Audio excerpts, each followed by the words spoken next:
Dario Argento back at it again with a new episode of the Boy Time Podcast. And as always, I'm joined by Babby. Mm.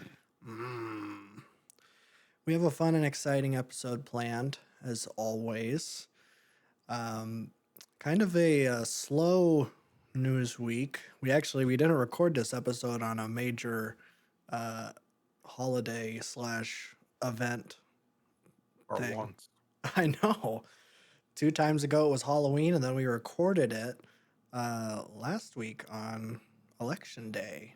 And now it's not either of those. Although I guess technically Veterans Day was yesterday as of us recording this. So we were close, but not quite, unfortunately. That would have been fun just to keep the theme going. But that's okay. That's okay. We'll make do with the day after Veterans Day. But yeah, so not a whole lot of news. I think the only thing I saw that was sad is that Bong Joon-ho's Mickey 17 got delayed again, because of course it did. I don't think this movie is ever going to come out at this point. I think it was supposed to come out in January, and now it's coming out in April. So that's that. That's all I care about in the news.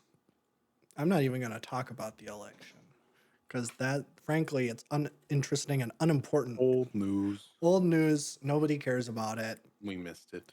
And how is it even going to affect the landscape of film or other art mediums? It's hard to say. It might affect it, but who knows? I don't, and I refuse to talk about it until Elon Musk says that he is going to be enforcing regulations that will make AI mandatory in every single movie. Then we'll talk about it. Wild. Yeah, that would be pretty cool. I actually am for that. You ever see the movie Late Night with the Devil? That movie's awesome, and it's specifically because of the AI that they used. Mm-hmm. So I think that it's a burgeoning new landscape in the medium of film. That's just a lot of big buzzwords that kind of sound like they mean something. That's all podcasting is. Exactly. Well, speaking of burgeoning new landscapes, we're going to be comparing and contrasting two major releases that are cult classics. Pun intended. We're going to be talking about Susperia, both of them. I watched both of those films. I expected, well, you know what? Let's not go into my expectations. Let's set the scene. I feel like most people have at least heard the name Susperia if they don't know exactly what it's about. Maybe they know it's about witches. But that might be about it. I feel like it's on the cusp of being mainstream, where it isn't I guess technically it would be a cult classic maybe, but I think both of them, I think the more recent Suspiria is probably more well known than the old one at this point. But I don't know. We'll start with the original because the original is interesting, and that, well, maybe it's just interesting to me because this is the first film that I've seen by infamous director Dario Argento, a crazy Italian guy who maybe he might have the best shot of being maybe the creator of the idea of a slasher movie. Even though Halloween gets thrown around a lot as oh, it's a proto slasher. That's what inspired all of the slasher movies of the 80s and 90s to be what they were. I think what Dario Argento was doing in the 60s and 70s kind of inspired John Carpenter and the people who made Friday the 13th and whatever, all those movies. Definitely feels like that formula. So yeah, we'll talk about that a little bit. Uh, but technically, it's not a slasher movie. Technically, they're called giallo movies, which is it's not spelled like Jello. It's spelled like Giallo. It's Italian for something. Basically, giallo movies are typically they're I guess I guess slashers. Most of them are like whodunit slashers. Black glove killers are kind of what they might be known as, otherwise known as black glove killers, because it's like the kill scenes are oftentimes from the perspective of the killer, so you never even see their face or their figures. We're just seeing their black gloves as they are killing people. And, they always wear black gloves so that you never see the hands or anything. You don't see the skin tone or any of the other indicators as to who the killer is. And Dario Argento specifically, um, and I feel like I may have forgotten to bring this up when I talked about Creepshow, and if I did, then that's a big oversight in in my review of that movie. In that Dario Argento is kind of most known for like kind of starting or popularizing the giallo genre, and also blasting everything with color gel lights, uh, which of course Creepshow does. Although that one is way more selective, where it's like in Creepshow it's used mostly to accent the horror. In Susperia, and from what I can gather from other Dario Argento movies, they just kind of use them all the time, just because it looks cool, which I guess is fair. Uh, I think it's a little bit more effective when you use it like in Creepshow, but it's fine. Um, so yeah, that's the scene, the genre. That's what Suspiria is. I don't know. It's a very specific kind of movie. And I'll say I'm not usually a fan of giallo movies. I like B movies quite a bit. We've watched them. Me and you personally have watched a lot of them, and they're one of our favorite things to do when we get together. But like, I would never watch Alien Private Eye on my own, or anything like that. Maybe I think the one exception would be Miami Connection, because that's just a classic. But I'm not one to sit around and watch B movies by myself. But I guess Suspiria is the uh, exception. But I guess I'll briefly go over the plot. It'll kind of work twofold because the plot is basically the same, or at least the major strokes are the same in both. There is a young lady from America who is going to this dance studio in Germany, and it turns out that the people who run the dance studio are actually witches. And there's a creepy old lady in the basement that is like the head of the witch coven, and she needs some sacrifice or something to gain eternal life, or fix her ugly broken body. There's something there. It's something like that. Basically, it's a it's a means to have a bunch of kills and fun murders happen. Uh, so that's pretty much that. I will say, yes, it's a giallo movie. There's a black glove killer. It doesn't really make sense. By the end of the movie, it's never revealed who the black glove killer is. So it's like a giallo movie without the like reveal or the big twist, unless it's supposed to be that it's the old lady. But I don't think it's supposed to be the old lady. But it also doesn't really make sense for anyone else to be doing it. So I don't know. It feels like a big oversight, which I guess is a problem with both movies, in my opinion. The stories I think the writing in both of them is kind of terrible, um, which I hate to say, because uh, the remake was written by, or what I think directed and written by Luca Guadagnino or whatever that guy's name is, the guy who did Challengers. Very competent and well respected director. I just was not really a fan of the writing in the remake, but we'll get to it when we get there.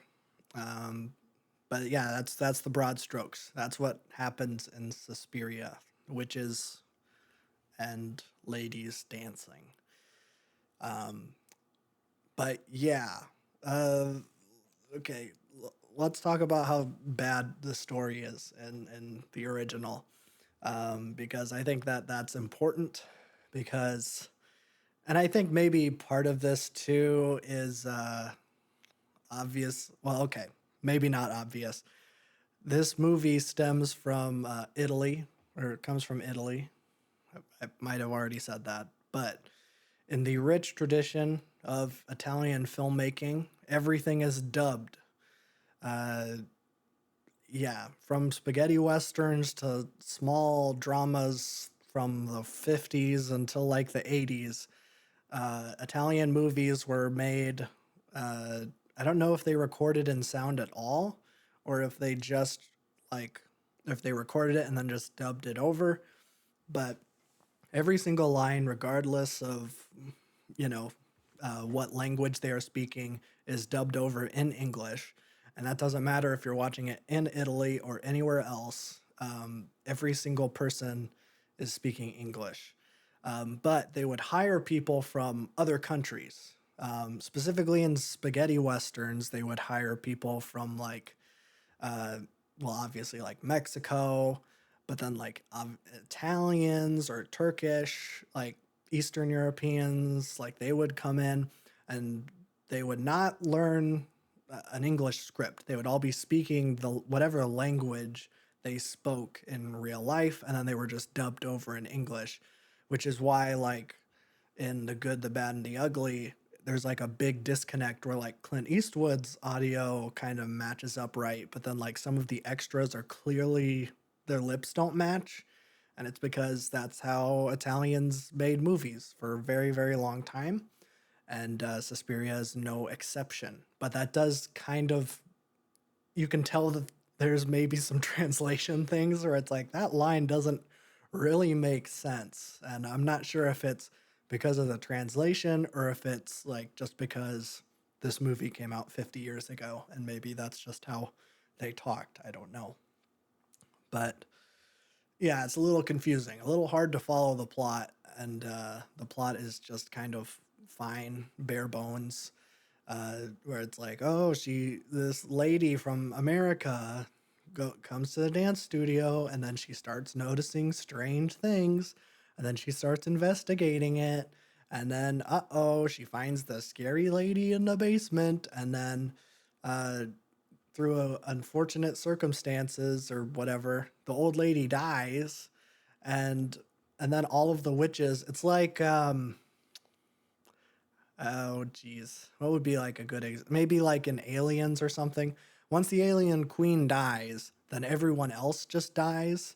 So like after the old lady dies, then all of the other witches and actually not even just the witches. It just seems like everybody who was in this coven, like they all start bleeding and dying, even like the men, which is something that is a little confusing where there is like male characters in a coven of witches, which I'm pretty sure are almost exclusively a female thing. I don't know. I don't get it. I'm not a witch expert, especially witches 50 years ago. Although I'm not that much knowledgeable on witches today. I know they exist and that they constantly do curses on me and make my life a living hell. I have to assume it's the witches and not my own poor decision making. But that's neither here nor there. But yeah, it's like that, and then she just runs away and lives, and it's great. It's a big happy ending. It's very sloppy and not very interesting. It's pretty bare bones. I feel like I've seen this movie before. But what makes this movie special is it is maybe the best shot B movie I've ever seen in my entire life. for some reason they put so much sauce on like every single shot where there's like intricate like blocking and like for absolutely no reason. So like there's like this shot and it's like a really long shot of the main character talking to someone on the phone. And we're not seeing the person on the other end. We're just hearing them on the receiver and her reactions. And the phone is like in the main entry of the like dance studio and then there's like a staircase that kind of goes over it, so the phone is like whatever, it's like in the wall that's under the staircase. And so like we're close up on the main character and to the point where like we probably don't even remember that that's where the phone is, but then like the camera zooms out like really really slowly and then kind of pans up, and then we see that there's some people listening and that then they start coming down the stairs and it's like okay, there was absolutely no reason for that shot to be like that good. And there's like a rack focus and it's like there was so much coordination and stuff just to do that really simple shot that could have just been close up on girl, cut, okay, cut to person on the staircase, cut, then the person comes down, okay, that's three separate shots. But to make it one, that takes a lot of effort. And I appreciated it. And there's a lot of shots like that where it's just like for absolutely no reason.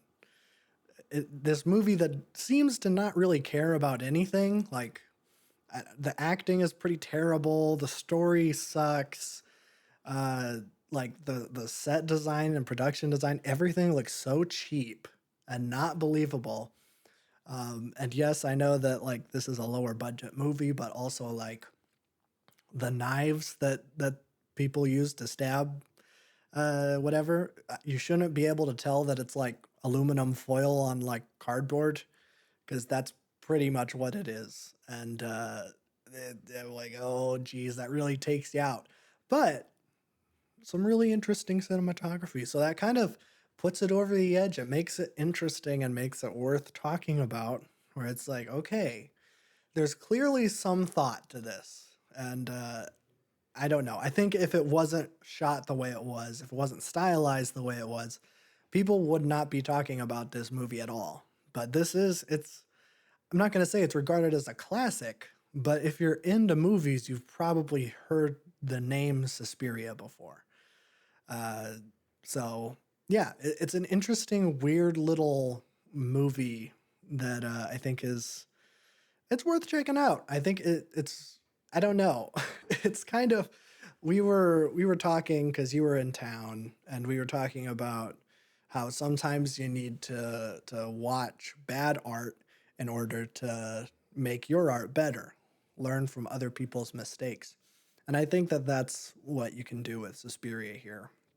And I think that's what Luca, I really should have learned how to pronounce the guy's last name. Luca Guadagnino, whatever. I'm just going to call him Luca from here on out. That's what Luca decided to do in the remake, which is a movie that I liked significantly worse than than the original. Even though I just went on a very long tirade about how the original's not that good, I didn't really like the remake all that much either. It felt kind of overindulgent and pretentious and kind of fell in the same pitfalls and also created new pitfalls that kind of just muddy the waters and make the message. I love Tilda Swinton. I love Tilda Swinton too. And she's maybe the best part of it. And I think she plays like a couple people in the movie. I think. It's kind of hard to tell, but I think she plays the old lady in the basement, and I know she plays like the dance instructor, which were two separate characters, and I guess they are two separate characters in this, but they're played by the same person. And I think she might be the old man. There's like okay, so there's an old man in the remake that was not in the original movie. There was a kind of version of that character. Basically, American Lady goes to uh, a psychiatrist or something and is like, "Hey, help me. There's something weird going on at this dance studio. Do you think it could be witches?" And the psychiatrist is like, "Yeah, magic is real and it's everywhere in the world, so I'm not going to rule out that it's a witch." I'm like, "Why would a psychiatrist say that? Why why wouldn't you go to like a psychic or something spiritual?" But I guess Luca saw that and was like, "Okay, we need to flesh that out," because it's just like that one scene is just clearly an exposition dump, and she's just like, I need to go learn what's going on. And so Luca's like, okay, we're going to take that psychiatrist character and make him more integral to the plot. And I'm pretty sure, I'm not going to say for sure because I didn't look it up, but I'm pretty sure Tilda Swinton also plays the psychiatrist guy, because following in the Italian tradition, he's dubbed. And I have no reason, I don't I don't know why else they would dub the guy unless he was played by a wiry lady. So I have to assume that it was Tilda Swinton. In which case she does very good playing three different characters. Um, but yeah, same broad strokes. American lady goes to a dance studio in Germany, except this time it's Germany in the 1950s. Ooh, ooh, political commentary. I know it's very riveting, but yes, it's in the 50s now, and well, I guess the original was, I guess maybe it was set in the 70s. They don't really talk about Nazis in the original, even though it's supposed to be like, set in like a divided Germany, Cold War, like, Literally. yeah, yeah. Oh yeah, yeah, it's set in a very politically intense time. So it makes sense that this movie brings that up, but I it's weird. It's weird. We'll get into it, but yeah, it's set in 1950s. There's a coven of witches. Okay, there's a nice twist here though. And I guess spoilers. I'll give a spoiler warning for the new one just because it's newer. There's a little bit of a twist because basically the original American lady kills the witch, and I was like, I win, I beat the witches, and now I get to go home and enjoy my life and marry a nice man and have kids and be a homemaker because it was made in the 70s. I'm not enforcing my own beliefs here. I'm just being realistic. But in the new one, she kind of just like kind of down with it. She's like, "Oh, witches? That's pretty sick. I want to be a witch." And so then she like starts kind of like doing the rituals and like getting into like the dark arts and stuff. And it's like, oh, it's a nice twist. I actually appreciate that a little bit more. I always like seeing a character's descent into evil, so I was down. I was down for that. But I'll talk about the rest of the movie before getting into the big spoiler at the end, which I don't. Actually, I will need to talk about it because it's pretty important. So yeah, that's that. So let's talk about why the story is weird and confusing, because I think, I think it's going for a feminist thing. I don't know. Honestly, the messaging of this movie is so confusing and doesn't really make sense.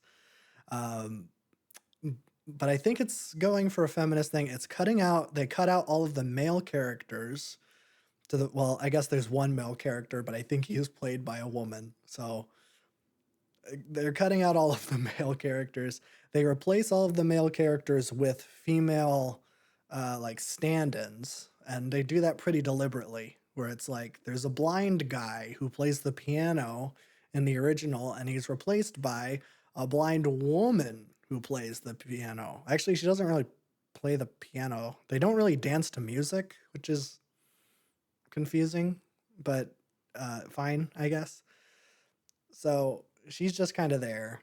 And then um, they kind of introduce a character in the original that like kind of has a thing for the original or what the protagonist. Uh, I don't know if that's like a not gay thing where like, oh, it's all women, but they can't be lesbian, so we have to throw in this hunky dude to come in every once in a while for the main character to fawn at so that we don't think that she's a lesbian. I have a feeling that might be it, but maybe not. But that guy's just gone. They didn't even create a stand-in for, for that guy. He's just gone, which I think is the right call. Uh, but yeah, I think it's supposed to be going for something like that. But honestly, I don't know. I think if that's what they were going for, and I'm really grasping at straws here. I think the introduction of like the Nazi element is a bad look because if the witches are painted to be as an antagonizing force to the Nazis, which they are, because the dance studio was, I think, founded in 1943. So like it was right in the heat of the Nazi regime. They were like actively like like doing performances and stuff that was defiant of the Nazis. They were like, I don't know. They were fighting against the Nazis, I guess. And then you paint them as the bad guys. Well, that, and I don't want to be the one to even say this, but that kind of paints the Nazis as being better than the witches. And it's like, don't you I I think Nazis should be painted as the worst people on the planet, even witches. The real life witches that exist right now actively do curses on Nazis, which I guess implicates myself because I said that I was cursed by a witch, but it was separate. It's because I accidentally stepped on a toadstool once. So that's why I got cursed, not because I'm a Nazi. But don't, I think witches do, like, they'll curse like Ben Shapiro and stuff, like, Why do you think his voice sounds like that? exactly, or RFK. He's got a brain worm. So. Yeah, yeah, they did a curse on him to send a parasite over. Infinite brain worms. Yeah. So yeah, I think that's muddies it a little bit, and especially like by the end of the movie, the witches are doing like weirdo sacrifice things, and it's like, okay, these are clearly the bad guys, but the Nazis are also bad. Like I don't know. Like, what are you trying to say? Either have the Nazis be integral to the plot or don't bring them up, because having them in the movie is it's just kind of confusing because you could just set it in modern times. There's absolutely no reason that this has to be set in the like fallout of the Nazi regime. They did that very deliberately, but I can't figure out like for what purpose. Like what are you trying to say? Because the movie came out in 2018, so I have to assume that there's like some sort of political thing going on. But I also I didn't get anything like that from it. I'm just trying to figure out what's happening. Um, but maybe it's introduced just because old guy, he had a wife who was killed in a concentration camp, and so actually, why would you even have that be an element? Like I don't. It's so confusing. Like there's not really a rhyme or reason to any of the decisions being made in this movie, which makes it kind of frustrating for me. I don't know. I feel like I'm in the minority here. I feel like most people prefer the remake to the original. Most people think that the new one is really really good. So I'm like kind of shocked that I think it was just kind of mid. Um, but yeah, whatever. Problems with that aside. Uh, is there anything else I need to talk about? Oh, surprisingly, the 70s B movie, Italian movie, has no nudity in it. And the movie from 2018 has a bunch of nudity in it. So if you're into that kind of thing, then I would check out the new one. Or if you're against that kind of thing, then I would check out the original. I know that Gen Z, they really don't like nudity, so maybe check out the original, if that's your persuasion. Yeah, I don't really feel like I need to go over plot details because I pretty much brought up everything that I don't really like about it. Everything else is pretty much the same, except that the main character is kind of down. But I guess I'll talk about the big spoiler. The big spoiler is that the main lady she's not just getting into it. Turns out that she's actually an eternal goddess of of witch powers, mother superiority or whatever, mother superioris or something, something very on the nose like that. And she comes in and is like, "Old lady, you tried to do a sacrifice to make yourself live forever. I'm going to murder everybody." And so then she does, and it's awesome. I love that scene. Um, but yeah, this is what I was talking about with like chock full of nudity, because that scene where like they're doing the sacrifice, literally everybody is naked, except Tilda Swinton, which is odd because It's in her contract. I guess Tilda Swinton like had full frontal nudity in French Dispatch for absolutely no reason. There's just like one shot of like a PowerPoint presentation that's like an accident where it's like, "Oh, how did that slide get in there?" And I'm like, I'm pretty sure that's actually Tilda Swinton. So like I have no idea why like she drew the line in this movie where literally everyone else is naked except for Tilda Swinton. Even the old lady was naked. But nope. Tilda Swinton said, "I'm not doing that. Not today." Which I guess good on you. Good on you, Tilda. Nice of you to set boundaries. Um, but yeah, I don't know. It's weird. It's really weird. She's like a god. And then like the psychiatrist, the old man, they bring him down there because they're like, we need a witness. I, they never really explained why, but I guess they need a witness for their sacrifice when they murder lady. They need to have an old guy who's a Holocaust survivor. They need to have him watch and be traumatized, I guess. Even though there's like police that come by and investigate them, and they like have to kill them or like wipe their memory. Apparently, that's not the case. Like, so the police come by, they don't even like they don't really have any reason to be suspicious. They're just like, "Hey, we heard something's going on. Can we just check?" And they're like, "Oh, okay, sure, yeah, come in." And then they just like wipe their memory, and then they like take one of their dicks out and like start like laughing at it and pointing at it. And I'm sorry. So like the witches that are doing that, they're like older, like 50 and 60. Like have you never seen a penis before? Like, what's going on? Like, why are you acting like a 14-year-old girl? Like, what? There's a penis. And I'm like, this is like shocking. I don't know. It's really, really weird. Um, but they have to wipe that guy's memory, I guess, because they sexually assaulted him.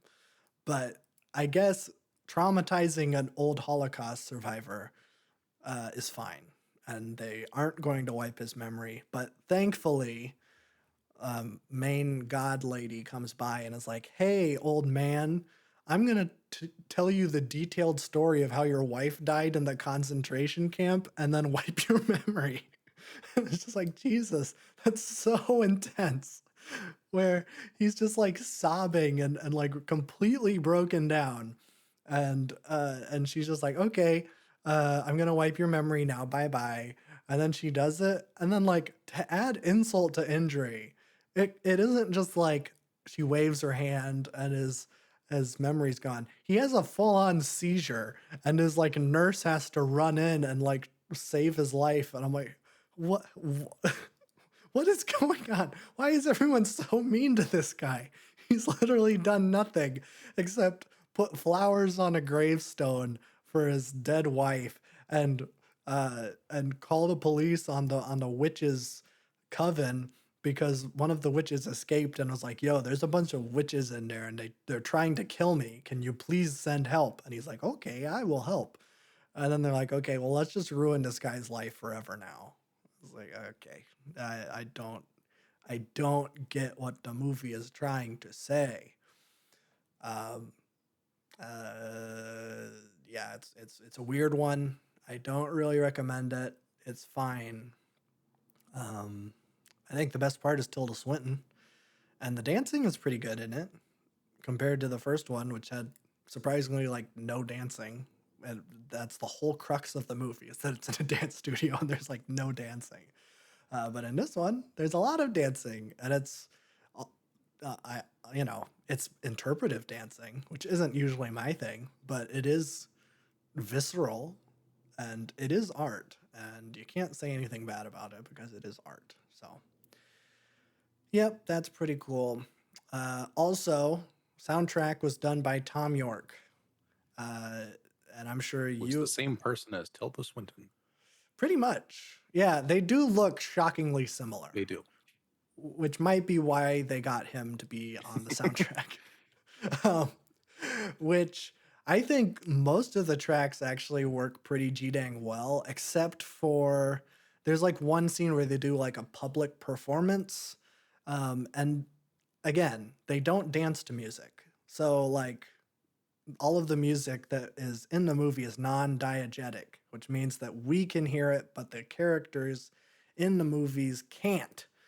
Um, but Wouldn't the matter if they could, because you can't dance to Tom York's music anyways. no, it's like some like cryptic. Yeah. Okay, actually, so that one has like rock drums in it, and I'm like, this it really doesn't fit the scene, and it like kind of took me out. Where I'm like, the song is fine, it really doesn't fit for like the tone of the scene that they're doing of like this live performance.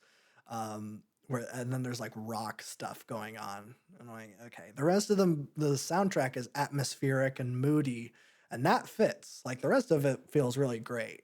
It's just that one scene that was like, okay. Um, I don't know. It felt weird and out of place. But I don't know. I don't know. It's fine. Check out Susperia. I gave it 2.5 out of 5. I think it's right in the middle. There's stuff that's good, there's stuff that's bad, and there's stuff that's very confusing, and I don't know why it was included. Um, feel free to write me a comment on why I'm dumb and why the original is deeply problematic and why the new one is a modern feminist classic directed by a man. Um, yeah. So that's my review on the Suspiria films. Uh, yeah, I thought that I would like these a whole lot more than I would. I did. So that's kind of disappointing, but it's fine. It's fine. Next week, I won't watch 400 Blows. But that's it. For me, I'm going to throw it on over to Babby for his segment of the show. Yay! Slow week, finally. Mostly because I didn't really listen to much. Oh. Not a lot came out either. I think we got the Absol mixtape, but I think that was the only release that caught my eye, but I have not listened to it yet. So, will I? Probably eventually, yeah. There's usually a December slump where I get to catch up on a couple of things, but I'll let it chill for a little bit. I think we have a concert to talk about, or I do. I don't. You don't, but we do have a record to talk about. We Because do. we both listened to Heynderickx's "Seed of a Seed," Yes. which is her new record that came out 2 weeks ago, I think. Yeah, the first.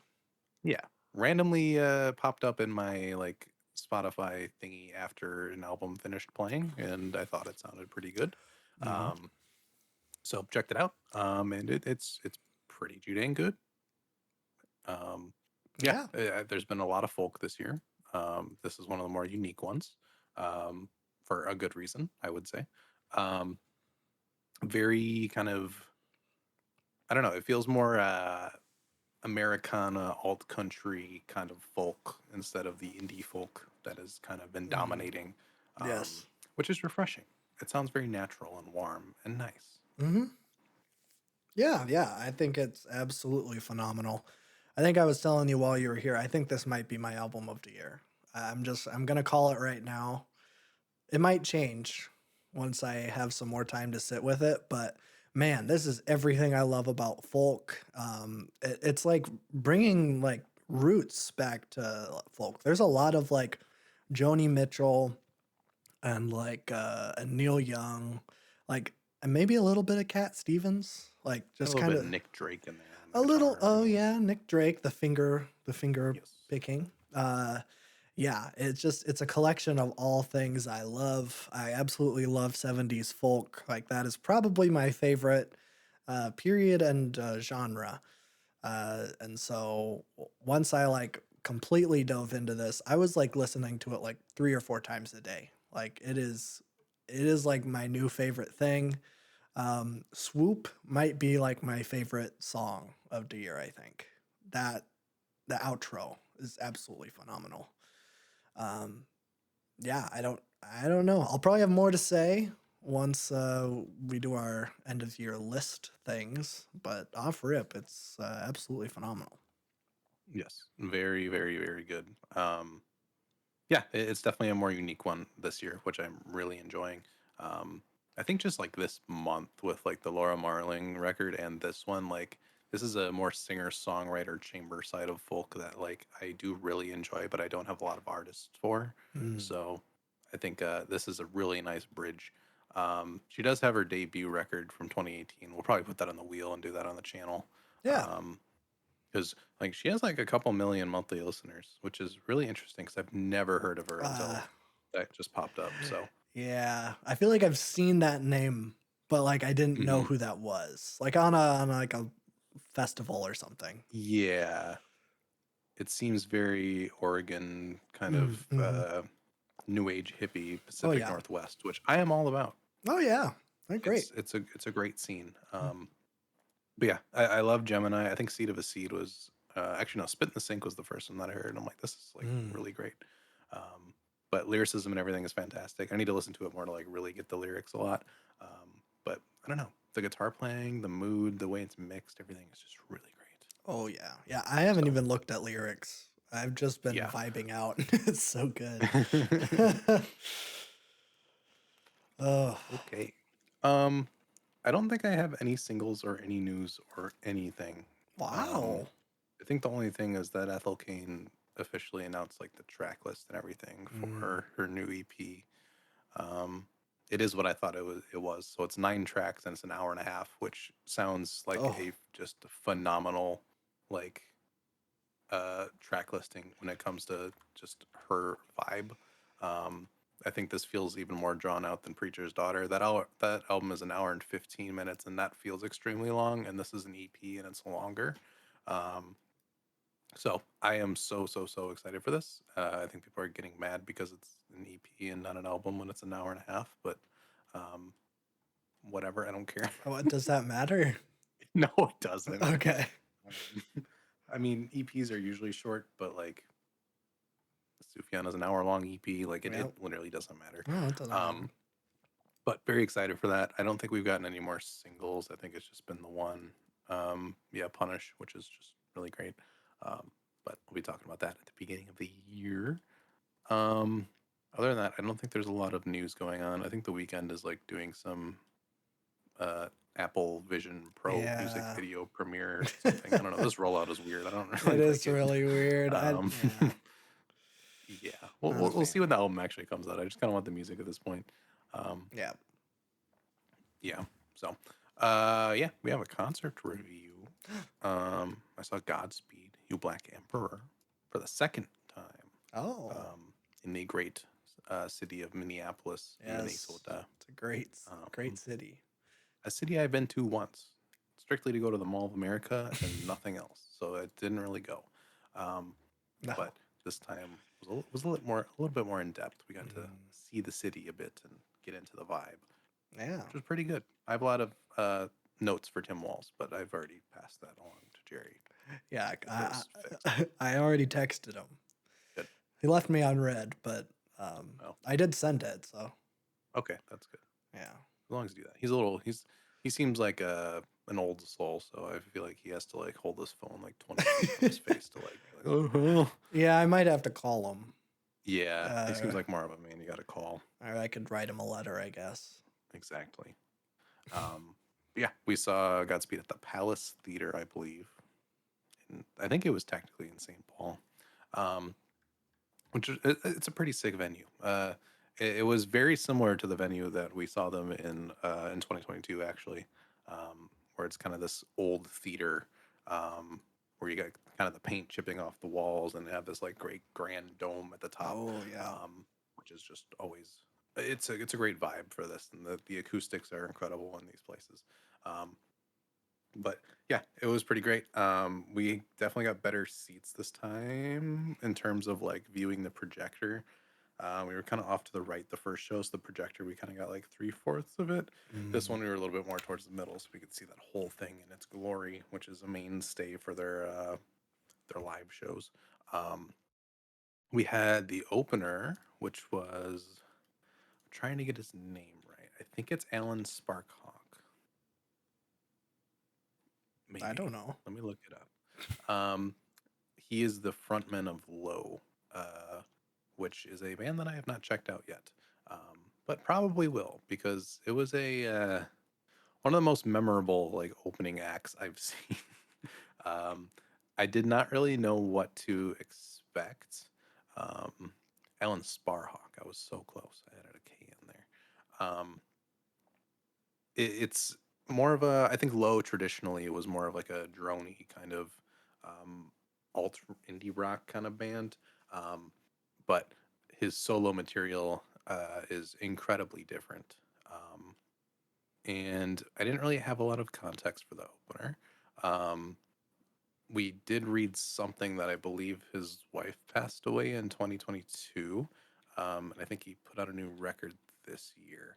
Um, Knowing the fact that his wife passed away 2 years ago and that he was going to be performing like new material, just going into it, I was like, okay, I can kind of understand like what the vibe's going to be, but the vibe was absolutely not that. He came out with a bassist and a drum machine and in overalls, and Oh. the first 30 minutes of the set was like um, kind of uh, IDM EDM dance music with extremely auto-tuned chipmunk vocals similar to something that 100 gex would do, and it was Oh. very extravagant, and I was like, whoa, that was not at all what I was expecting. um it took me a bit to get into it. It was very strange.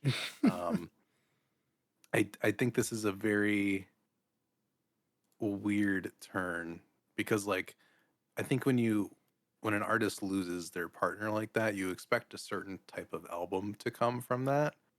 This did not match up with that. Mhm. I think a lot of these songs are from White Rose is My God, which is from his new record. Looks like the genres listed for that are cloud rap, indie tronica, trap, and minimal wave, which makes sense.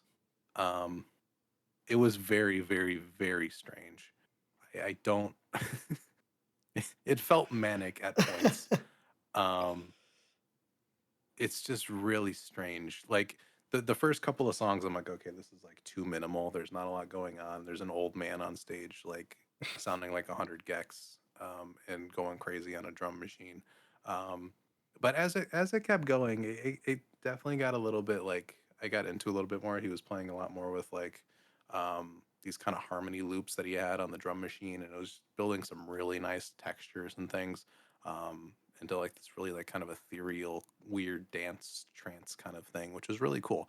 Um, and then he pulled out a guitar and like played one of the saddest songs I've ever heard. And I'm like, this is the weirdest opener I've ever experienced. The tonal whiplash is like me making a playlist, and Mm. that's it was. weird to have that done to me because it usually doesn't happen to me. I usually create these things that are whiplash, and this happened right before my eyes, and it was shocking. Um, but it was a really impactful opener. Even though I didn't enjoy all of the music, it was still really, really cool. Um, I don't really know what he was playing for his like more acoustic guitar led tracks. I'm not sure if those were from his solo material or if it was from one of Lowe's records. Um, if Lowe was even like really a thing anymore, because I believe his wife was like the like part of the band. Um, Oh. so I'm not too sure what's going on with that situation.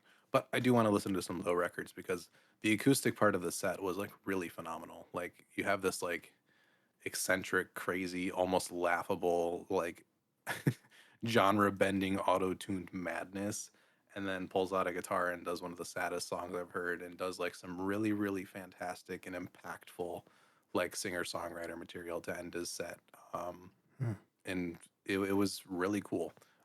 I don't think anything will beat the opener we saw for Godspeed in 2022, which were just two guys with a guitar and a drum kit with a whole bunch of like percussion and pots and pans, just going absolutely nuts for 45 minutes straight without stopping. Um, that's probably the best opener I've ever seen. Still, like, just mesmerized by these dudes just going so incredibly ham, doing double kick pedals, dragging the that neck of the guitar on the ground, doing all these weird sound experiments for 45 minutes. That's how I like to open my Godspeed concerts. But this was also a really good opener. So um, I would expect Low to come up soon on the podcast. I'm sure I'll make some room for some of their records. Because some of that stuff was really nice. Um, yeah. So actual concert. They came out and did the Hope Drone, which they always start their shows with. Um, there's always typically like they get everything set up, they dim the lights, they start the projector up, and they come out one by one to start making this drone. Usually lasts about 6 or 7 minutes. Um, always sounds great. The one thing that they do really well is because the volume in there is always incredibly loud. I've been to a Swan here that was probably the loudest show I've been to.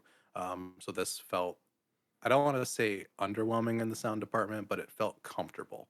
Um, which I think, I mean, we had Bab Jeb with us. I think for him that was probably the loudest thing he's ever experienced.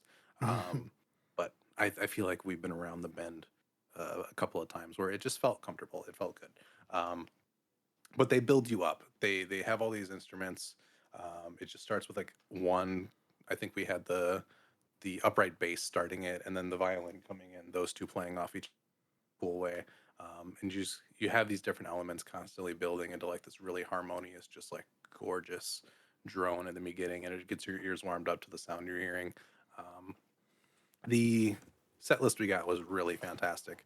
Um, so we pretty much got the entirety of the new record, with one weird caveat Mm. because they cut out what is it? I think it's Dead Capital or Broken Spires at Dead Capital. They cut that out and replaced it with Fire at Static Valley from their last album. I've checked the set list and they've been doing that kind of consistently this tour. I'm not sure why. I don't know if it just flows better in the live setting. I think Dead Capital um, plays with a lot of kind of noises that probably aren't the most attractive to make in a live setting. Um, there's a lot of interesting kind of radio wave type stuff going on there. Um, but Fire at Static Valley still flowed very well into the next track. Um, but Sun as a whole, Sun as Vapors sounded fantastic. I think the performances, like the way they set everything up, is very similar from the two concerts I've been to, but the energy and the tone of this one was a lot different.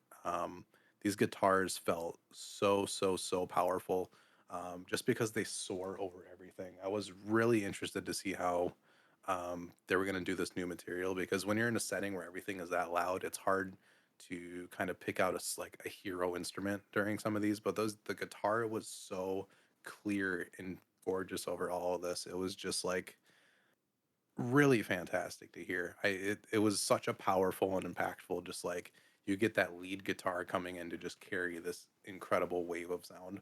Um, so that sounded great. I think just this record in general has a lot more emotions carried with it than their last record. I do enjoy their last record quite a bit, but the kind of ebbs and flows of loudness, quietness, the mourning, the hopefulness, all of it was just blending together so well through this set. The projector footage was really great. We had Babies in a Thundercloud that came up. That's the second track on the record. I think that's like probably the favorite off of the album. I think it's a flawless song. The build up for that was just amazing. The screen had these like really trippy loops of like flowers blooming and dying and this whole cycle while the song was going on. Because I think the projector is a big part of these shows. And the reason why, like, if we do a Godspeed record on the channel, I want to see if I can find a film reel from one of the concerts that someone uploaded because I think it just helps Mm. carry the message that they're trying to get across with some of this stuff. Um, but man, the slow build of this track, the bass they turned in such a good level, you could just feel it in your chest, and everything was just kind of building to this just like amazing climax of the first section where those guitars just really kick in. Um, the cacophony of sound here, it created something where it's like I can't tell if these are guitars or like an entire choir at a certain point, which was a really interesting effect. I don't know if it's just because you're kind of discombobulated when you have this much sound hitting you, but like it sounded like there was a literal like entire choir just like leading these guitars through the track.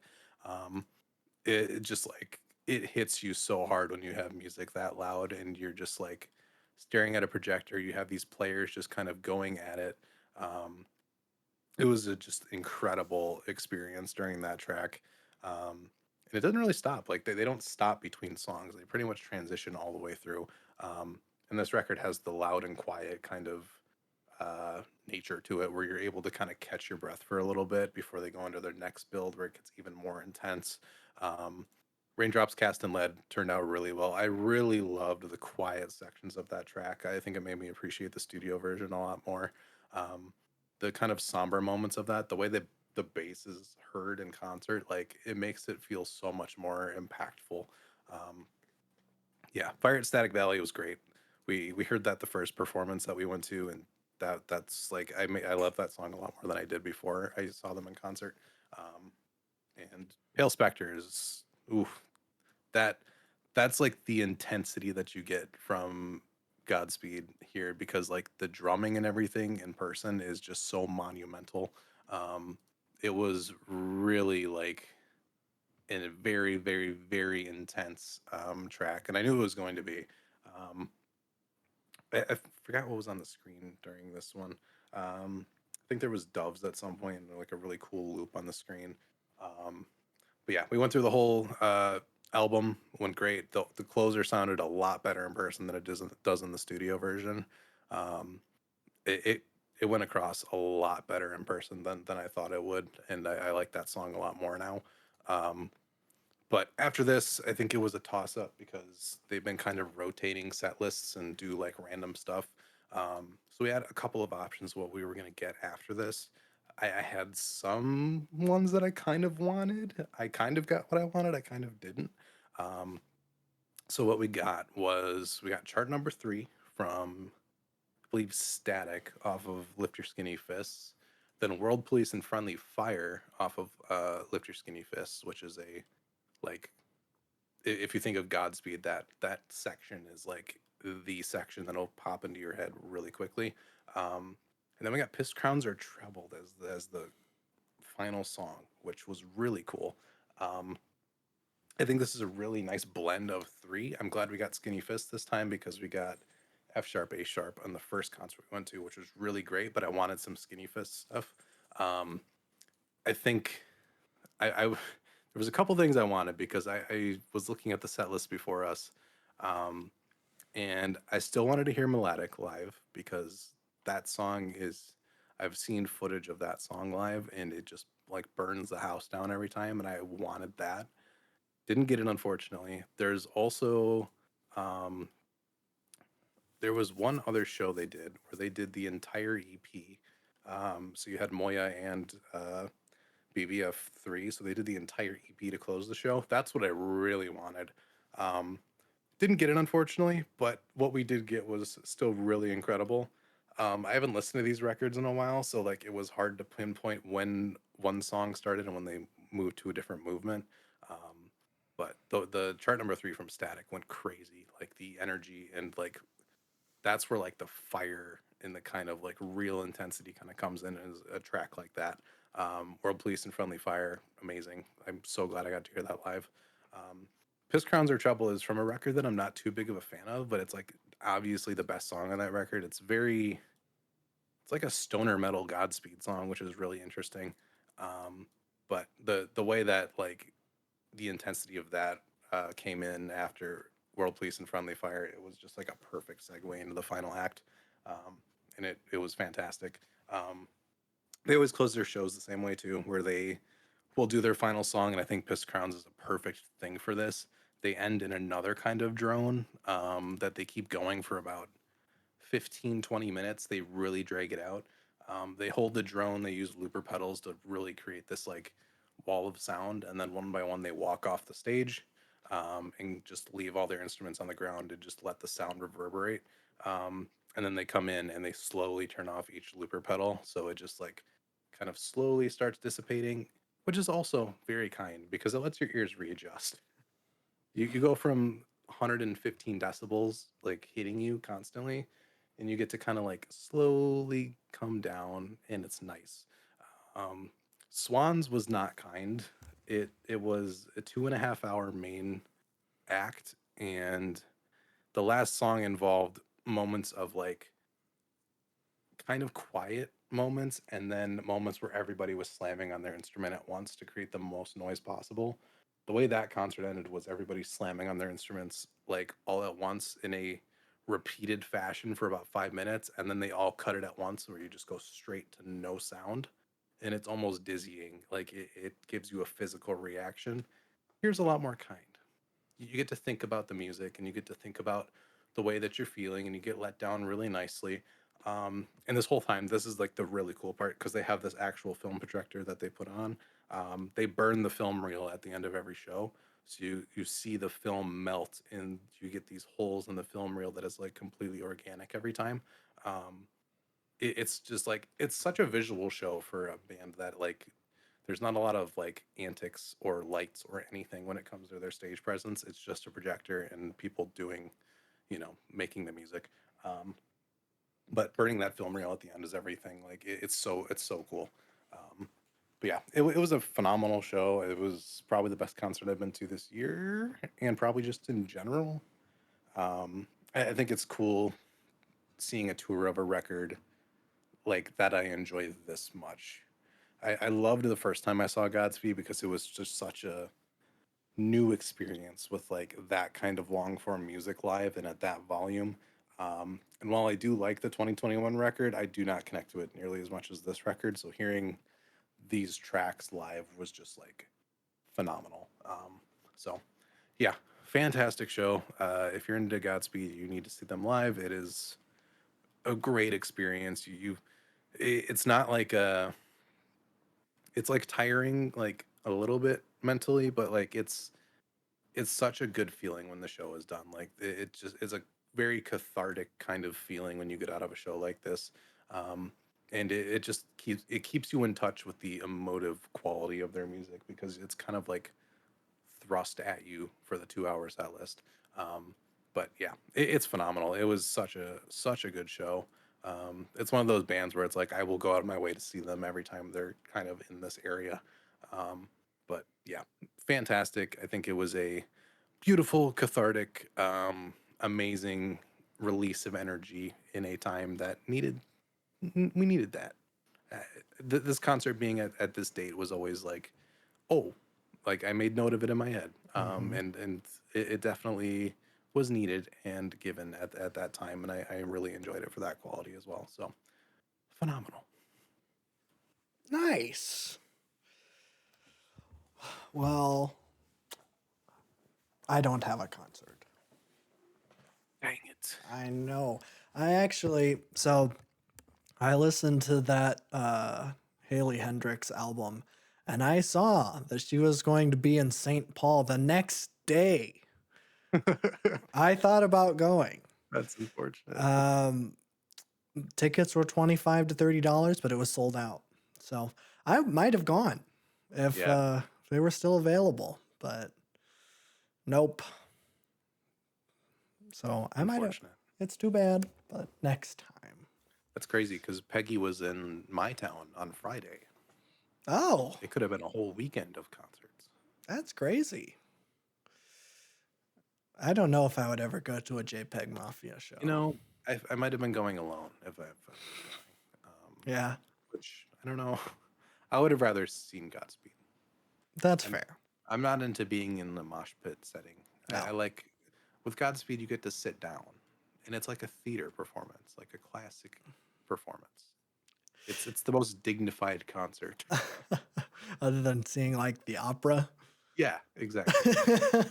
It's like the cool version of seeing the opera. Ah, I can get down with that. Operas are too stuffy, anyways. Hmm. This one's just punk kids in jackets with a whole bunch of band logos stitched on them, and then like older white dudes. And I don't know. It was a pretty diverse show, actually. Yeah. A lot cooler than an opera. Well, that's true. That's true. Well, that's great. I don't think I've been listening to. I'm still listening to Heynderickx and Vampire Weekend. I've been going back to Yoshimi some. That's a Yes, good record. it really is. I love whatever that the Yoshimi battles the Pink Robots Part 1. That's a great song. Hmm. Every time that comes on, that's just such a blast. So I don't know. I just love that. I'll always find myself singing Yoshimi. You don't believe me. Just that'll just yeah, I'll just keep echoing in my head. Uh Yeah. The soccer mommy effect never leaves me, and I don't know what happens. oh Like every single album she puts out, I listen to it. I'm like, that's pretty decent, and then it just like doesn't leave my playlist. yeah, I still listen to that one too. That one it's Yeah. really good. Uh Abigail has really grown on me. Yes. It's just so corny and I love Hmm. it. Which I don't think I wasn't like negative on it when we reacted to it, but I think I was just more confused on how on the nose it was on all the Yeah. Stardew Yeah. references. Exactly. But man, now I'm just like, okay, I dig it. I'm in. It's very good. It's It's gonna be very hard good. to assemble a list for the end of the year, which is coming up. It is coming up. Yeah, we'll Yeah. probably be recording that in like a month. Yes, which is terrifying to think about. Um, Yes. yeah, I'm gonna have to make a lot of decisions. Mm, So we'll probably do like top 15. There's a lot of records this year. there is. Yeah, that we're probably safe to do that. It'll be a long Yeah. video. Well, we'll go quick for most of it. Okay. We'll We'll play see. it smart, not like the first time we did this. I think that video was like Yes. 2.5 hours long. Didn't we split it up? We might have, yeah. Yeah. Well, we do two videos anyways, but That's true. That's true. yeah. They're pretty easy though. They're Yeah, we fun. did top 25 albums of 2021. That's too That much. was a bit much. How That did was two I and a half how hours. did we come up with or how did I come up with 25 I think albums? you just did albums that you listened to within that year. Oh, that's fair. Yeah. You Then know, we overcorrected the following year with like 10, I think. 2022. There probably wasn't that much. Because there was It like was a that quality over drought. quantity year in Yeah, yeah. 2022. Yeah, because like nobody was dropping over COVID. So like I think just that long period where it Yeah, was just 2022 was the first year nothing. that people were like, "Oh my god, music." Yeah. That's why I'm like, we had 25 albums to talk Yeah. about. That's kind of crazy. Oh, we did a top 5. Okay, so we've gone from top 25 to top 10 to top 5. We did So top we're 5 last year? yeah, last year. Yeah. Did, That's I didn't I thought we did more. did nothing come out? Like what? Um well what yeah, actually. I have about a page of album reviews for 2023. Hmm. For 2024, I have 2 full pages almost. Oh, okay. I don't think there was a lot that came out. There was a lot of good stuff that came out, but it wasn't like a lot. Right. Not a lot of like stuff that's worth talking about Yeah. It's like, in I'm going to depth. talk about Javelin for a long time. Right. Oh yeah, yeah. Javelin and Mitski. Yes. Those were my two from last year. Yeah, this year is stacked. It is. I feel like I can do 15 pretty easy. I can do 60 probably, but I won't because nobody has time for that. I will. But look forward to that. I feel like we'll have a lot of diverse picks in that one because Probably. I think all of us have like a couple that are floating near our top, but like Yeah. hopefully we can get the variety in there. Right. I'm sure like Adrian Lenker will make an Yeah. appearance I and feel like I should like have some flex positions for certain ones. So if like both of you have one, I'm gonna like swap it out for another one that I like just as much. oh, that's not a bad idea. Just to add some variety. Yeah, because I feel like most of the ones I'm going to be talking about we did on the channel. Yeah. I don't know what Babjap's been up to, so I don't know. That's what. I haven't really gotten a read on him this year. No, that's why I talked to him when y'all were up. I'm like, I haven't seen or talked to you in months. Like, Yes. what is going on? And he told me that his life is in shambles, and ultimately he's, I don't know, he's just having a really rough time of it. Anyways, we're just gonna have him on the show, and it's gonna be a lot of fun. Exactly. We're gonna force him to sit down and talk. He's going first. Exactly right. That was the best. What video was that? Where like you're going first, Bam Jam, and he was just like, yeah. That was a recent one. When was the yeah, last time he was on? MGMT Oh, I maybe. think it was the Why Loud video. No worries. Oh, yeah, yeah. Oh, I forgot about that album. You know, I did too. I should go back and listen to it. That's yeah. I I think I looked for it when you were record shopping, but I didn't see it. So Yeah, I saw it at my record store. I just didn't pick it up yet. I've seen it like a lot. I just I got all the different colors. right. The alternative. Yes. Yes, yes. I like that. I think it was pretty neat. I think so too. Yeah. Oh, wait, did I talk? I know I talked about the single that Emotion Heap dropped last Yes. week. Did I talk about the follow-up album, Ellipse? Mm, I don't think I did. I don't think you did. Okay, so I listened to it. It's the album that came out after Clear the Speak for Yourself. I never remember the name of that album. I don't know why. It's like one of my favorites, and I don't remember the name of it. But Or it will just live in your head. yeah, that's what I think of it. I think that Mm-hmm. awful cover, and that's the only image in my head. But the one that came out after that was Ellipse, and it's not as good. Pretty significantly. There's a couple of good songs, and she's definitely like still doing the electronic experimentation stuff. But I don't know. It's a little bit all over the place. Doesn't feel as cohesive. But man, if First Train Home isn't like, it's probably better than half of Speak for Yourself. I'm not gonna lie. It's so dang good. Has such a nice groove to it. It's the best part of the album, and it is the first track. So unfortunately, it's all downhill from That's there. always the worst when the first track is the. I know, because I turned it on and I'm like, oh no, like I could have been listening to this the whole time. This album is gonna be awesome, and not quite. It's not bad. I don't I don't know. I think it does kind of fall off a little bit towards the end, but yeah, I don't know. First two tracks I guess are pretty good. Track three's weird, okay. It's her you know that gif of Michael Jackson and he's like he has his finger on the AR-15 and he like moves it down away from his face. It's like some guy's pointing at him. Yeah. It's that in a song. It's just like, stop killing each other, be nice to each other, take care of the planet.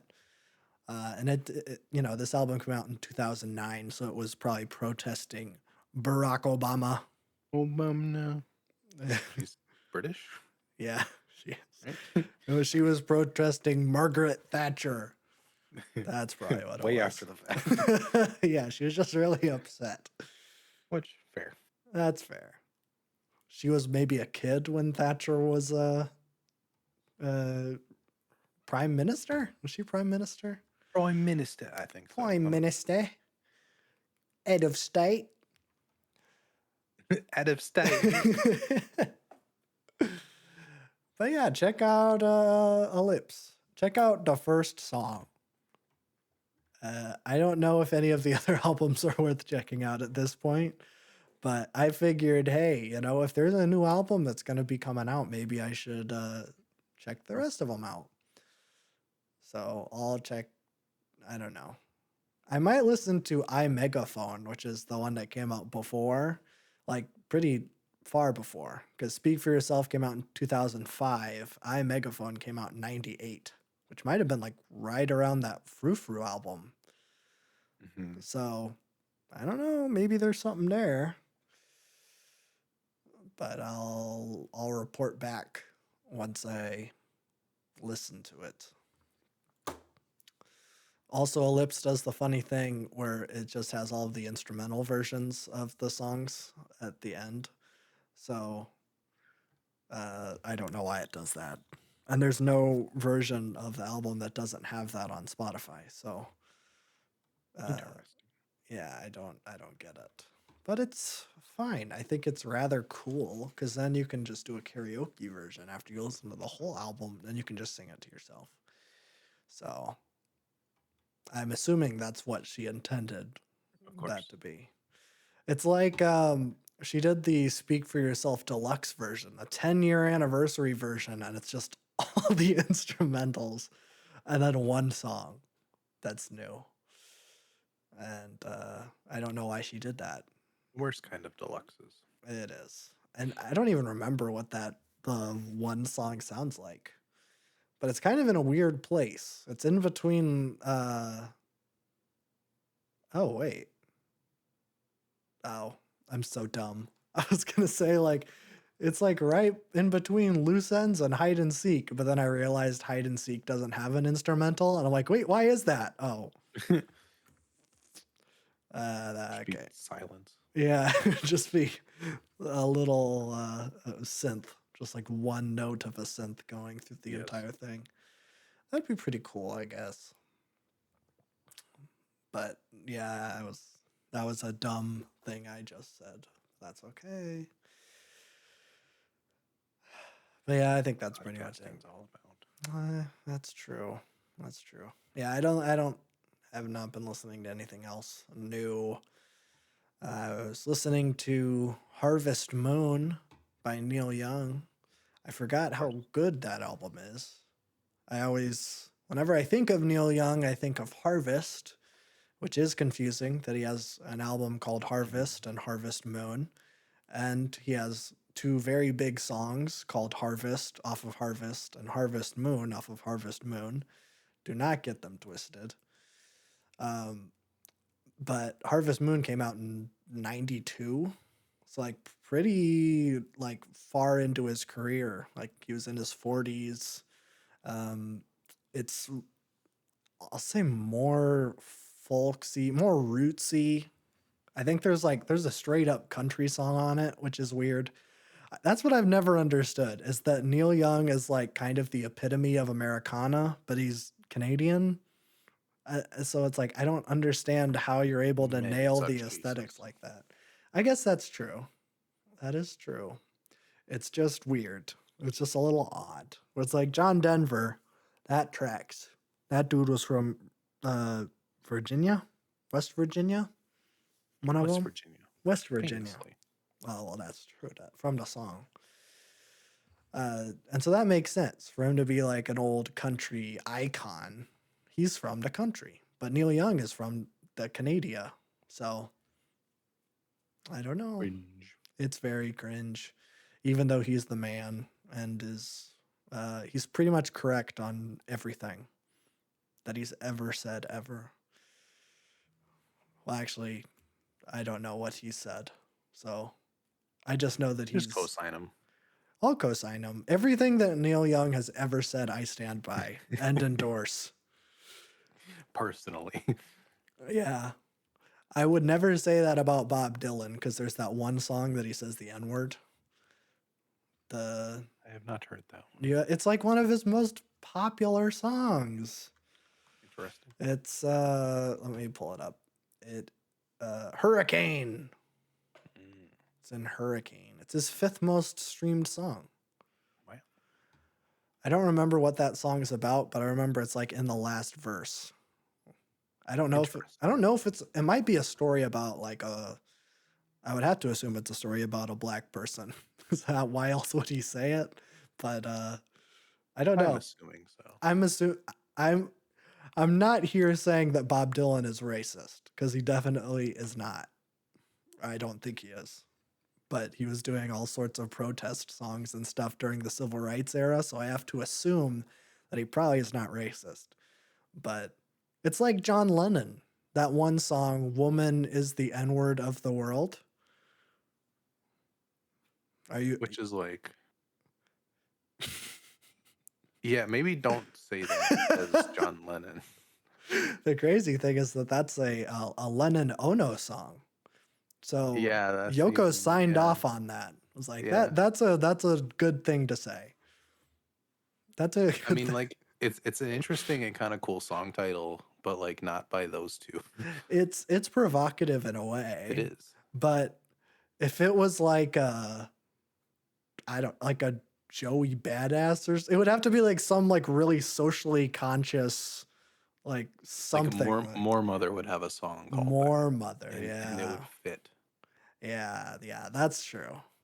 That's true. It just I don't know. I have not listened to that song. I don't know if I need to. But yeah, Neil Young just seems like a chill guy. Plays the harmonica. He's a big fan of hi-fi audio. He doesn't like Spotify because they don't have a whatever you're the audio guy. Why do you use Tidal instead of Spotify? Because Tidal allows me to go right through my DAC, my digital audio thing that I plug my headphones into, so it goes directly to it, which is just better sound quality. Oh, I thought it gets compressed through Spotify because it doesn't. Yeah. Well, isn't it just like it doesn't? What's like the high resolution but for audio? High fidelity? Yes. Okay. Yeah, that's why Neil Young doesn't like Spotify.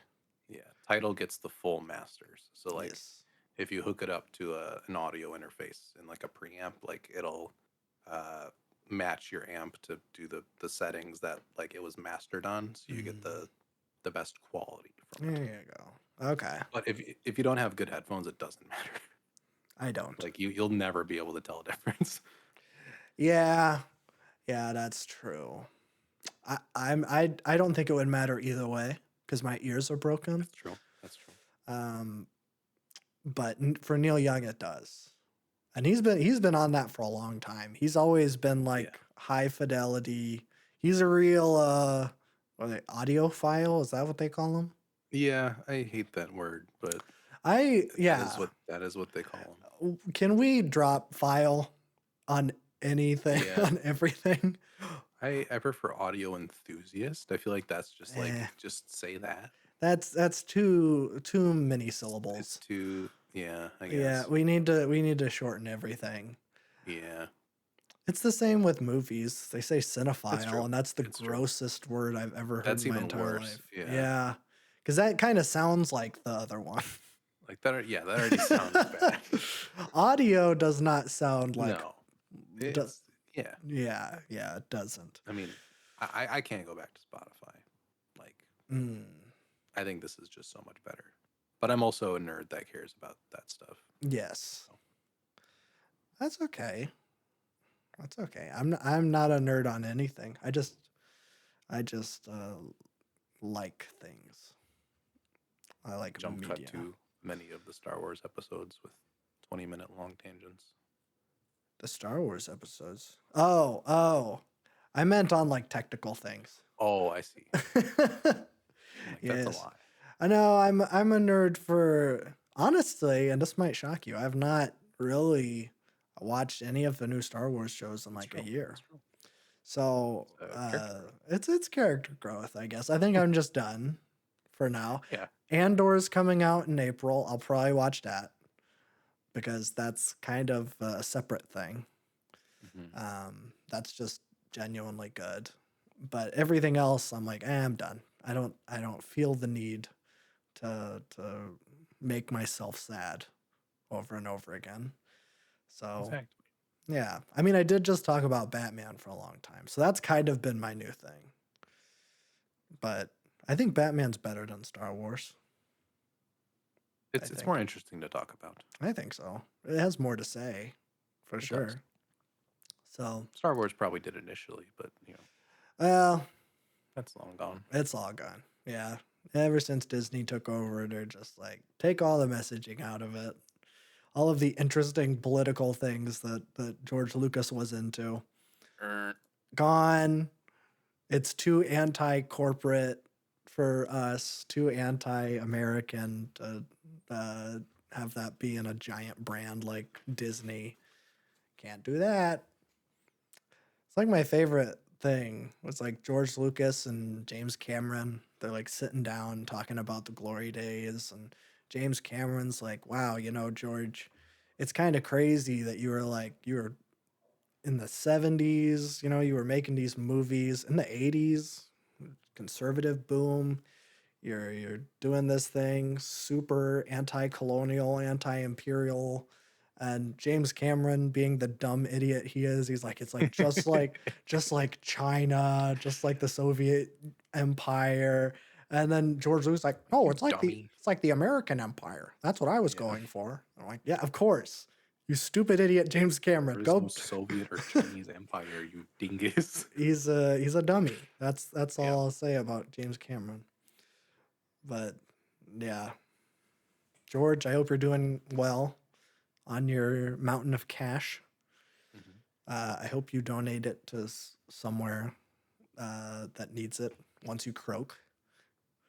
Uh, or you can do it before then. I think he said he was going to donate, like once Disney gave him $500 billion or whatever for LucasArts and Lucasfilm.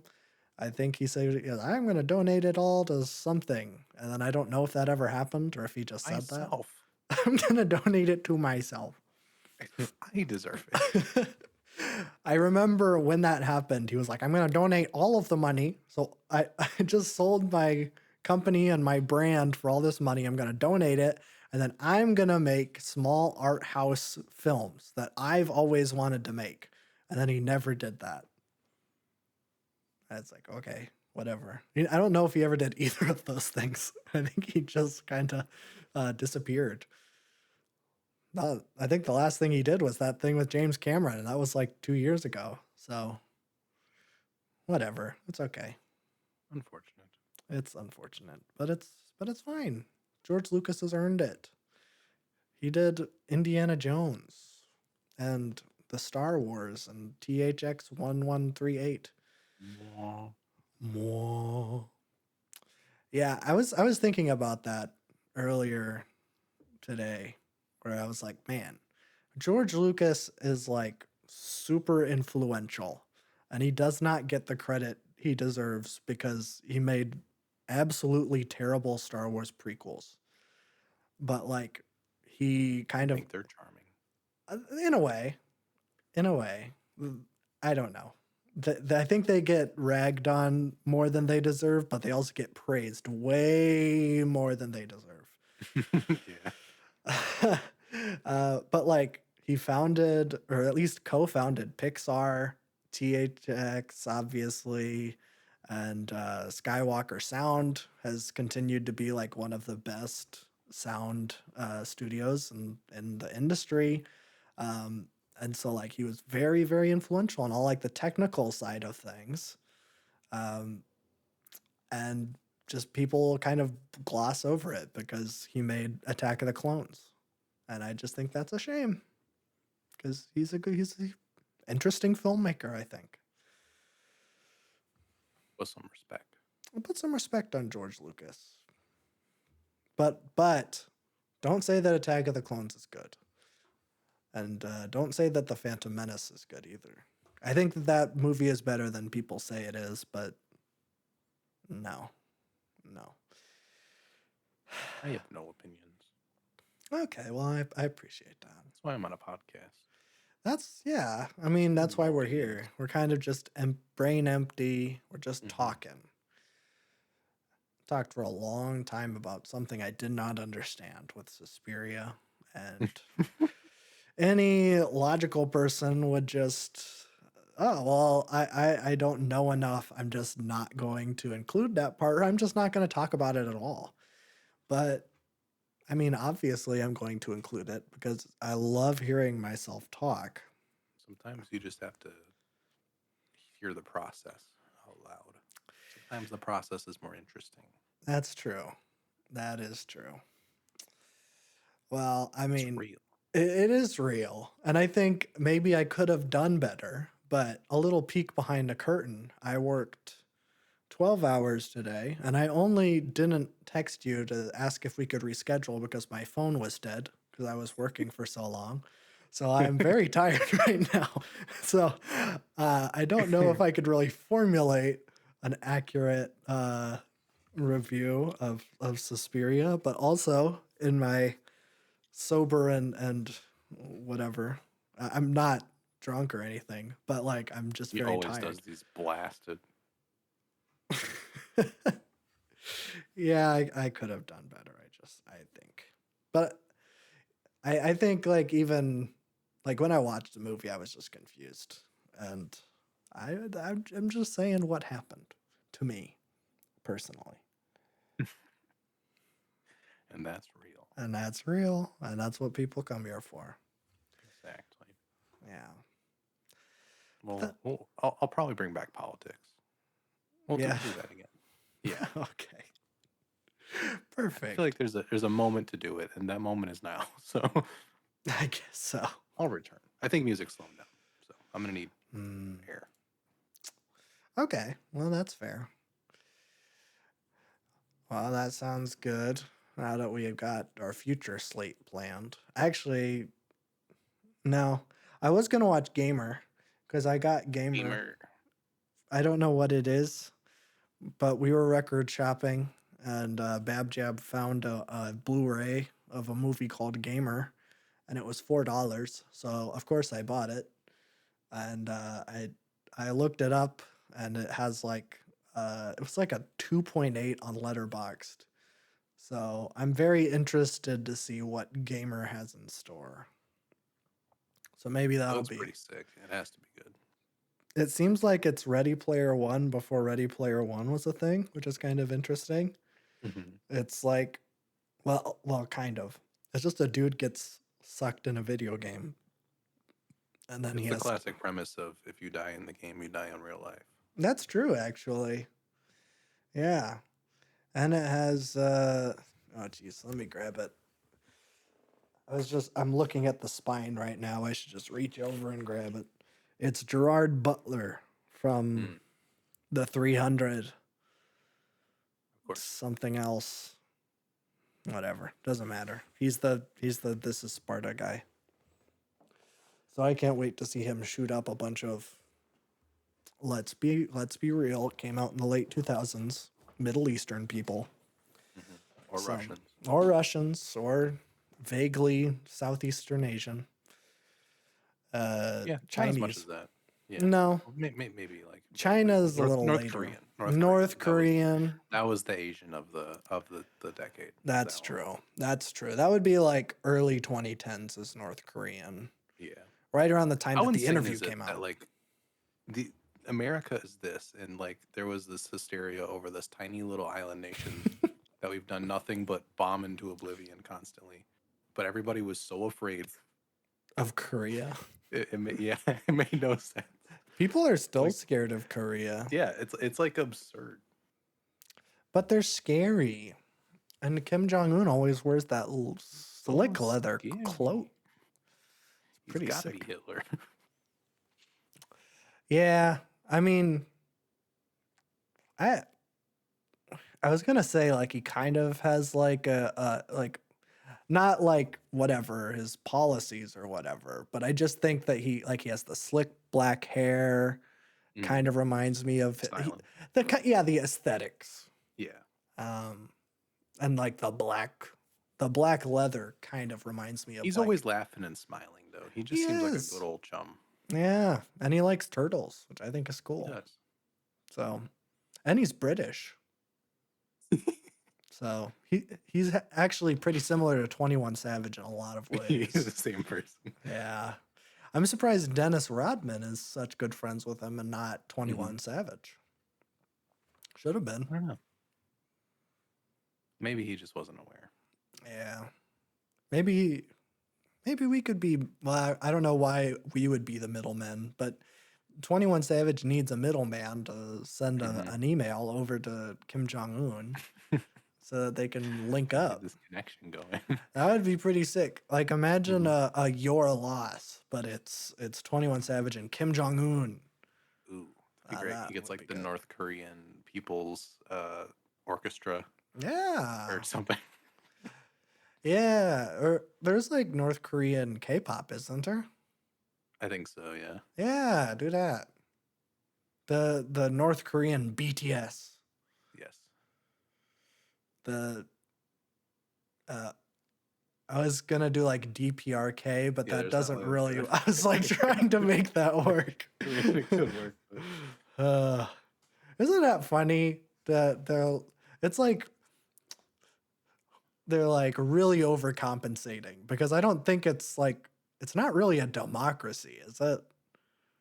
I mean, it is, It but it's is. like they have a weird format going on.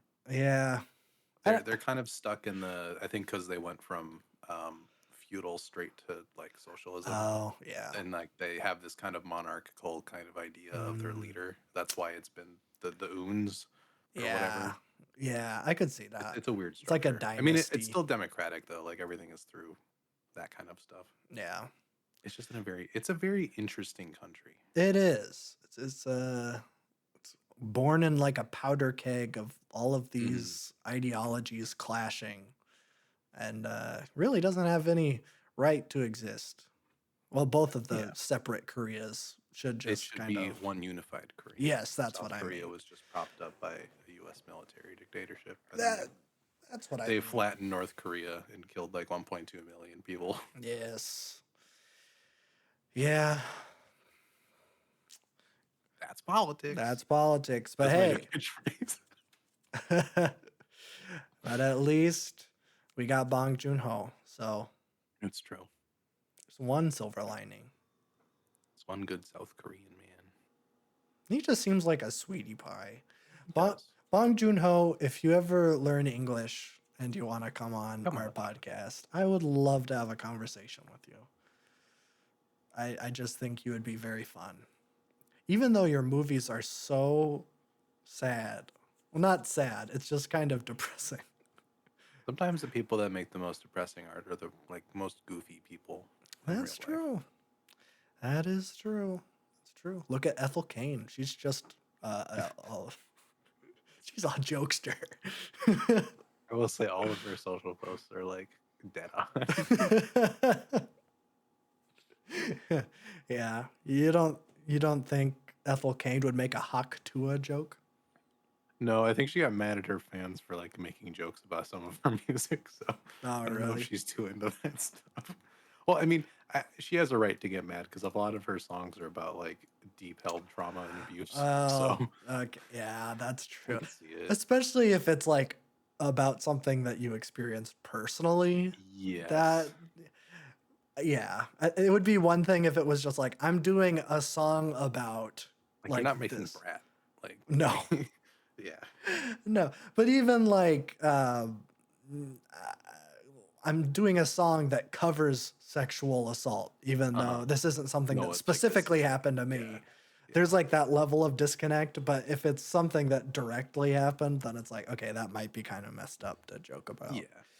I think that's a whole like section of the music online community that needs to like uh sit down sometimes. Mm, Like, because you have like this. It's not all Fantano's fault, but like when he does like lingua ignota reviews or whatever, and then a whole bunch of people flock to that artist because like yeah. he gave her a really good review, and then a lot of that music is like deeply personal and very traumatic, but it Right. still gets the kind of jokey treatment of of these different communities. It's a little bit like, okay, I understand we're on the internet and everybody's a child, but like Yeah. chill out.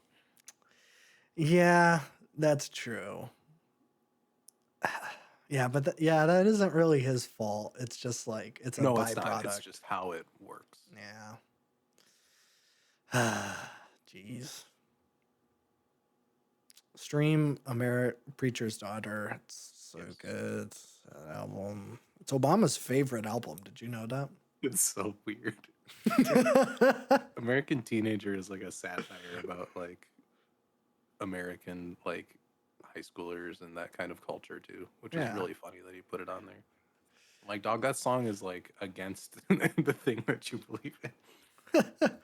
Well, Malia likes it, so. Yeah, I'm sure Sasha put it together. Oh, is it Sasha that does it? I don't know, one of them. One of them. I don't know. Aaron Trump. Baron. Yeah, Baron probably did it. I'm very I hope Trump excited. does a. I hope Trump does like an Obama thing where he like puts out his favorite films and songs of the year, and it's Man, just like clearly Barron going in there and putting like Blade and like Dax and like just NF. the worst thing. Yeah, NF. Yeah, that would be good. Why doesn't anyone else do that? You would think that Joe Biden would be like, my old pal, Listen oh, up, Barack did this, so I need to go in there and do it too. Kamala's brat. My favorite album is Brat. Hurts my ears, but it hurts so good. Jill told me I can't listen to it after 8 because that makes me too hyped up. My second favorite album of the year is Bing Crosby Sings. For the 17th year. It's a classic. I don't know why I'm making Joe Biden Southern. Isn't he from like I New don't know. Jersey or something? It's hard to make an animated corpse like That's into true. a caricature. That's true. Just do It's old difficult. voice. I feel like if Kamala would have won, she would have done like the music thing. Yeah. She seems Yeah. like that kind of panderer. Yes. Because didn't she was saying, oh, what was it? Like people were asking, like, what's your favorite music? And she was like, I love Megan Thee Stallion or something. Hmm. Something like that. Yeah. And then there was someone that went to their show. Was it Katy Perry? That went to There a was like a Katy Perry performance and like a yeah. Bon Iver performance and like Okay. a Oh yeah. Beyonce performance and like a Megan Thee Stallion performance and like Yeah. a yeah. I'm think there's like this specific picture where Kamala was like looking at an artist and she looked so excited. And I think it was Katy Perry. And I'm like, why are you I think so it was. excited to That see makes Katy the Perry? most sense. Yeah. Like the most basic pop artist in the entire Yeah. world who has been absolutely washed for 15 years. That makes that's a perfect picture. That's true. That's true. She should have been that excited to see Bon Iver. That's all I'm saying. I would be that Yeah, excited to see Bon Iver. exactly. I was, and I did. Yeah. Not in a Kamala rally You though. made Just that a you made that regular face. concert. Yeah. I did like the Hillary balloon face.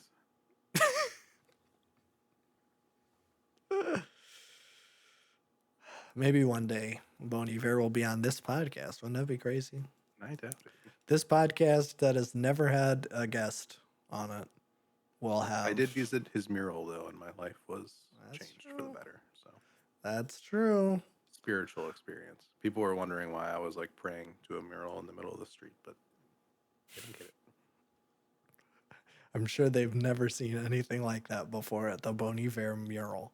Yeah, I'd love to do like that thing where like they set up that 24-hour cam in like the middle of that one intersection that is just really popular for some reason, like Jackson Hole or something, Oh, Wyoming. yeah, yeah, Just yeah. do that at the intersection with the Bon Iver mural and see all the antics that happen. I can't imagine there's that many antics. There's probably not, but like Because not a lot of people are going to Eau Claire, Wisconsin.